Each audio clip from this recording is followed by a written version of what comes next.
Hello guys, फिर आज आप सभी का मेरे चैनल ईशानवी वॉइस में स्वागत है। आज का टॉपिक है परफेक्ट पति ढूंढने के कारण मेरी ज़िंदगी बर्बाद हो गई।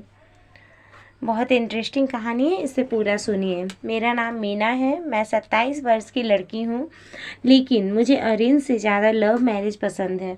पता नहीं क्यों बचपन से ही एक सनक मुझ पर सवार थी कि शादी करूंगी तो पहले प्यार में डूबूंगी, लेकिन इतना नहीं कि ऊपर तैर कर भी ना आ सकूं, पूरी तरह से खुद को डुबा दूं।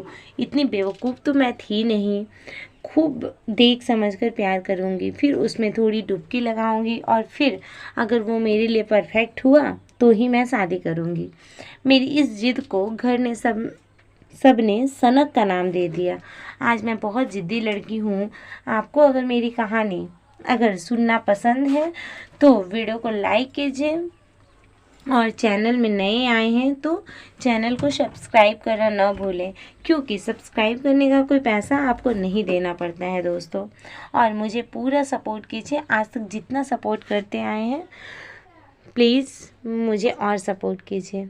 आज मैं आपको अपनी पूरी कहानी सुनाने जा रही हूँ, इसे पूरा सुनिए और ज़रूर सुनिए। मेरे घर में माँ पापा के बाद मेरी एक दीदी भी थी। दीदी का कहना है कि न तो देख परख कर प्यार किया जाता है, न सोच समझ कर, क्योंकि वह तो बस हो ही जाता है। और जब यह इश्क हो जाता है तो किंतु परंतु मगर अगर जैसे कोई नाम की चीज़ नहीं होती है।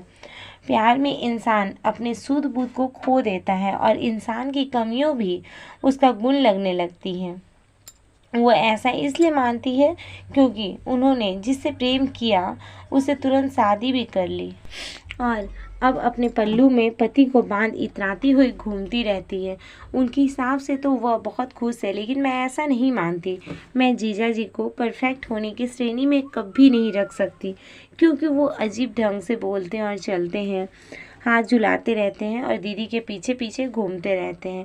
लेकिन दीदी को तो सिर्फ उन्हीं पर प्यार आता है। माँ का कहना है कि कोई इंसान परफेक्ट नहीं होता, और परफेक्ट जोड़ी जैसी नाम की कोई चीज़ ही नहीं होती है दुनिया में, क्योंकि कोई भी जोड़ी परफेक्ट नहीं हो सकती। परफेक्ट जोड़ी सिर्फ जूते में ही हो सकती है, और लोग वो मोजे तक उल्टे पहन लेते हैं। सिर्फ जूते ही ऐसे होते हैं जो परफेक्ट रहते हैं। जूते का यह है कि जूते अगर फट जाएं या कट जाएं तो उसे तेल लगाकर या रुई चिपका कर पहन लिए जाते हैं। जो जैसा है उसे स्वीकार कर उसी के साथ खुश रहना चाहिए। परफेक्शन ढूंढने की कोशिश में मैं नहीं करती, क्योंकि मुझे तो कोई भी इंसान वैसे ही अच्छा लगता है जैसे वह उसी रूप में है। मैं उससे ही प्यार करूँगी, फिर भी इस दुनिया में कोई नहीं मिलता। इसीलिए तुम्हारे पापा के साथ रहते हुए मैंने कभी यह महसूस नहीं किया कि उनमें कोई कमी है। दीदी और माँ चाहे जो भी कहे, चाहे जो भी सोचे, लेकिन मैं अपनी जिद में अड़ी रहती हूँ। स्कूल, कॉलेज, प्रोफेशनल कोर्स और दो नौकरियाँ बदलने तक मुझे 3 लड़के अच्छे लगे। उनके प्यार में खुद को डुबोया भी, लेकिन जब उन्हें परखा और बेहतर ढंग से जानने की कोशिश की तो समझ में आया कि वे तो कतई परफेक्ट नहीं है। मेरे में एक बहुत बड़ी कमी है कि मैं किसी को देखते ही तुरंत पसंद कर लेती हूँ या उसके प्यार में डूब जाती हूँ। लेकिन मैंने अपने लाइफ में बहुत लड़कों को परखा, लेकिन मुझे कोई भी परफेक्ट नहीं लगा। मैं उबड़ खाबड़ रास्तों पर चलने में कतई विश्वास नहीं रखती हूँ, क्योंकि ज़िंदगी बहुत लंबी होती है और उसे एक के साथ बिताना बहुत टफ है। इसीलिए सोच समझकर ही निर्णय लेना चाहिए। सीधी सपाट और चिकनी सड़क पर चलना ही मुझे सुहाता है, तो फ़ौरन उन्हें खारिज कर दिया मैंने। वो बेचारे आज तक यही सोच रहे हैं कि आखिर उनके प्यार में ऐसी क्या कमी रह गई थी जो मैंने उन्हें ठुकरा दिया। अपने बारे में थोड़ा बता देती हूँ कि मेरा कद 5 फुट 7 इंच है, कमर पर थोड़ी चर्बी इन दिनों हो गई है ऑफिस में लगातार बैठे रहने के कारण, वरना मैं हमेशा से फिट रही हूँ और हर एंगल से स्मार्ट लगती हूँ। रंग बेहद दूध जैसा सफ़ेद नहीं है, लेकिन गाल मक्खन की तरह चिकने हैं।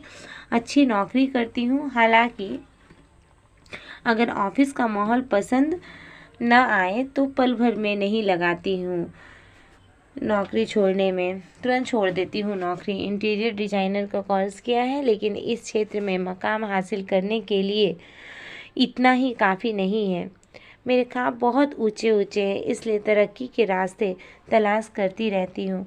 27 साल की हो गई हूँ, इसीलिए शादी करने का दबाव बना रहता है हमेशा, कभी घर वालों का, कभी माँ पापा का, कभी रिश्तेदारों का। माँ पापा को तो एक बार को समझा लो, पर आस पड़ोस के लोग, रिश्तेदार और खुद को हमारा शुभचिंतक मानने वाले के हिसाब से मुझे शादी करने में अब देर नहीं करनी चाहिए, वरना सभी बोलते हैं कि मुझे अच्छे लड़के नहीं मिलेंगे और ढूंढने में भी परेशानी होगी। लेकिन मैं क्या करती हूँ, जब से मैं स्कूल कॉलेज में पढ़ रही हूँ मैंने बहुत लड़कों से मिला, लेकिन उसमें कुछ न कुछ कमी रहती ही थी। मैं चाहती हूँ कि मेरी भी शादी जल्दी हो जाए, लेकिन मैं बहुत लड़कों को पसंद किया और छोड़ दिया। मुझे कोई भी परफेक्ट मिले तब तो शादी करती। मैं सुंदर, स्मार्ट और सुलझी हुई लड़की की श्रेणी में आती हूँ। यह बात माँ मानने को तैयार नहीं। उन्हें लगता है कि मैं किसी और के ख्यालों की दुनिया में रहती हूँ, क्योंकि परफेक्शन शब्द केवल किताबों में मिलता है और फिल्मों और सुनने में सिर्फ अच्छा लगता है। असल ज़िंदगी में कुछ भी परफेक्ट नहीं होता है, फिर चाहे वो रिश्ता हो या कुछ और चीज़। चाय भी हमेशा स्वाद कहाँ बन पाती है, कभी चीनी कम हो जाती है तो कभी अदरक ज़्यादा हो जाती है। खैर, कोई जो चाहे बोलते रहे। मैं प्यार में फिर से डूब गई हूँ, मतलब पूरी समझदारी के साथ। हमेशा की तरह भानु हमारी कंपनी का क्लाइंट है और उसके ऑफिस के डेकोर के लिए सुझाव देने के लिए इन दिनों मुझे रोज़ उससे मिलने जाना पड़ता है। हैंडसम है, हंसमुख है, पढ़ा लिखा है, सालाना आय भी उसका बहुत अच्छा है और अपना घर भी है, इकलौता बेटा भी है और घर में केवल उसके पापा हैं, जिनके साथ मिलकर वो अपना कारोबार चलाता है। तो वहीं बड़ी फैमिली का चिक भी नहीं है। मेरे सुझाव की तारीफ भी हमेशा करता ही रहता है और बेवजह न तो इम्प्रेस जमाने की कोशिश करता है, न ही फ्लर्ट करने की कोशिश करता है। मुझे वो बहुत ही अच्छा लगता है। मुझे लगता है कि वह बिल्कुल परफेक्ट है, लेकिन प्यार मुझे हुआ है उससे। उसके दिल में मेरे लिए कोई फीलिंग्स है कि नहीं, इसका पता मैं नहीं लगा पा रही हूँ। लेकिन मैं यह भी नहीं चाहती कि उसे लगे कि मैं उस पर लाइन मारने की फिराक में हूँ, इसलिए हमेशा सौम्य और शांत बनी रहती हूँ। मैं नहीं चाहती कि मेरे उग्र और बिंदास पहलू को देखे। आखिर उसे भी तो लगना चाहिए कि मैं उसके लिए परफेक्ट मैच हूँ भी या नहीं। कल शाम को कॉफ़ी पीने चलेंगे। आपने मेरे काम को पसंद किया, इसीलिए मैं आपको पार्टी देना चाहती हूँ। मैंने अपने शब्दों को चाशनी से लपेटते हुए पूछा। उसने भी कहा, श्योर, क्यों नहीं, मैं भी तैयार हूँ इस चीज़ के लिए। उस शाम हम बहुत देर तक बातें करते रहे। औपचारिकता की दीवार ढह गई और उसके बाद मैंने उससे मिलने के लिए बहाने ढूंढने की ज़रूरत नहीं पड़ी। वैसे भी मैं अपने परफेक्ट मैन को हाथ से नहीं जाने देना चाहती थी। मैं तुमसे शादी करना चाहती हूँ, प्यार करने लगी हूँ तुमसे, एक दिन मैंने कह ही दिया, अपने बिंदासपन को बाहर लाते हुए। अब वो जो सोचे, मुझे उससे कोई फ़र्क नहीं पड़ता। मैं भी तुम्हें पसंद करने लगा हूँ, उसने तुरंत जवाब में कहा।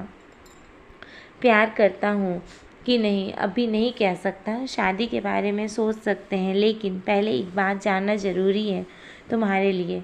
भानु ने बहुत ही शालीनता से कहा। क्या थोड़ी परेशान हो गई थी मैं? मेरा तलाक हो चुका है। शादी के 2 महीने बाद ही मेरी बीवी मुझे छोड़कर चली गई है। मैं शॉक्ड हो गई। मैंने पूछा, पर क्यों? मेरी आंखें फाड़े उसे देख रही थी। इतने परफेक्ट इंसान को भी क्या कोई छोड़कर जा सकता है? उसके अनुसार हमारी जोड़ी परफेक्ट नहीं थी। उसे मुझ में केवल कमियां ही दिखती थी। मैं उसके लिए परफेक्ट इंसान नहीं था। क्या तुम अब मुझसे शादी करोगी? उसने पूछा मुझसे। मेरे मुंह से शब्द ही नहीं निकल रहे थे। मैं केवल उसे देख रही थी और सोच रही थी कि आखिर इसकी बीवी को इसमें क्या कमी नज़र आई जो उसे छोड़कर चली गई।